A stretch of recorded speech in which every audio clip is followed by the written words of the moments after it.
अब्दुल्ला बिन जुबैर ने जुल्म के सामने झुकने से इनकार कर दिया। उसने कहा कि मैं जालिमों के आगे कभी सर ना झुकाऊंगा, चाहे मेरे जिस्म के टुकड़े टुकड़े कर दिए जाएं। अस्मा रजी अल्लाह ताला अन्हा ने आंखें उठाकर कहा कि अल्लाह की कसम, तूने उसकी दुनिया ख़त्म कर दी और उसने तुम्हारी आखिरत बर्बाद कर दी। सुन हजाज, मैंने रसूलुल्लाह सल्लल्लाहु अलैहि वसल्लम से सुना था कि कुरैश में एक झूठा और एक सच्चा पैदा होंगे, और मेरा बेटा सच्चा था और तू वो झूठा है।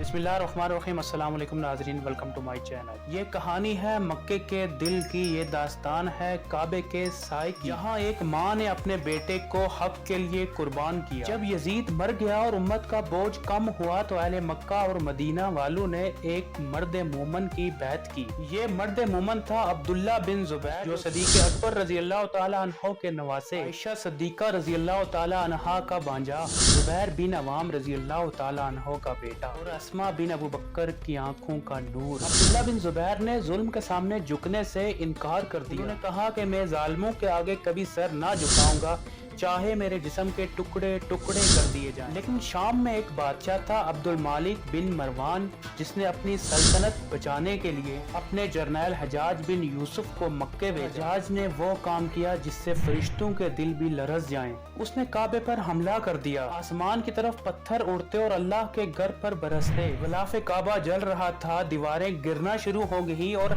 हरम की फिजा चीखों से गूंज उठी। और इसी आग और पत्थरों के तूफान में अब्दुल्ला बिन जुबैर डटे रहे। इनके साथी एक एक करके शहीद हो गए, लेकिन वो ना झुके। वो अपनी माँ हजरत अस्मा रजी अल्लाह तआला अन्हा के पास गए और कहा, अम्मा, मैं जानता हूँ कि मौत करीब है, क्या आप चाहती हैं कि मैं तलवार फेंक कर अपनी जान बचा लूं? और अस्मा रजी अल्लाह तआला अन्हा ने अपने बुढ़ापे के बावजूद सीना तान कर कहा, बेटा तू हक पर है और हक के लिए डट जा। अगरचा तू आज डर गया तो तेरे बाप जुबैर बिन अवाम और नाना अबू बकर सिद्दीक रजी अल्लाह तआला अन्हो का खून शर्मिंदा हो जाएगा।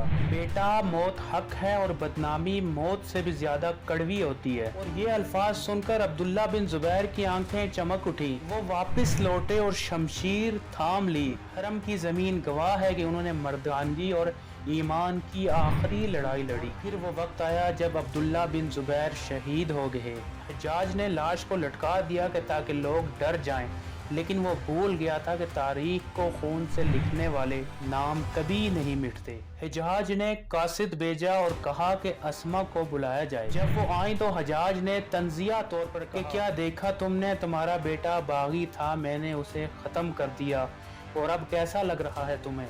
अस्मा रजी अल्लाह तआला अन्हा ने आंखें उठाकर कहा कि अल्लाह की कसम, तूने उसकी दुनिया ख़त्म कर दी और उसने तुम्हारी आखिरत बर्बाद कर दी। और फिर कहा, मैंने ऐसा बेटा जन्म दिया है जो अल्लाह की राह में शहीद हो गया, सब्र और इस्तिकामत के साथ मर गया। और सुन हजाज, मैंने रसूलुल्लाह सल्लल्लाहु अलैहि वसल्लम से सुना था कि कुरैश में एक झूठा और एक सच्चा पैदा होंगे, और मेरा बेटा सच्चा था और तू वो झूठा है। ये अल्फाज सुनकर हज्जाज के चेहरे का रंग बदल गया और वो एक माँ के हौसले के आगे शर्मिंदा हो गया और कहा कि अगर जब बुढ़ापा तुझे ना घेरता तो मैं तुम्हारे साथ भी वही सलूक करता जो तुम्हारे बेटे के साथ किया है। तो अस्मा रजी अल्लाह तआला अन्हा ने जलाल के साथ कहा कि है हज्जाज, तू मेरे बुढ़ापे से डर रहा है? कसम है अल्लाह की, अगर जब मैं जवान होती तो मैं तुम्हें बता देती कि औरत कैसे शेरनी बनती है। ये था वो लम्हा जब एक माँ ने अपनी आखिरी उम्र में भी जुल्म को ललकारा और अपनी औलाद को हक पर डटा देखकर फख्र महसूस किया। नाजरीन, काबे पर दूसरा हमला सिर्फ पत्थरों का हमला नहीं था, ये हमला था उम्मत के दिल पर। लेकिन इस हमले ने हमें ये सबक दिया कि ईमान वाले झुकते नहीं,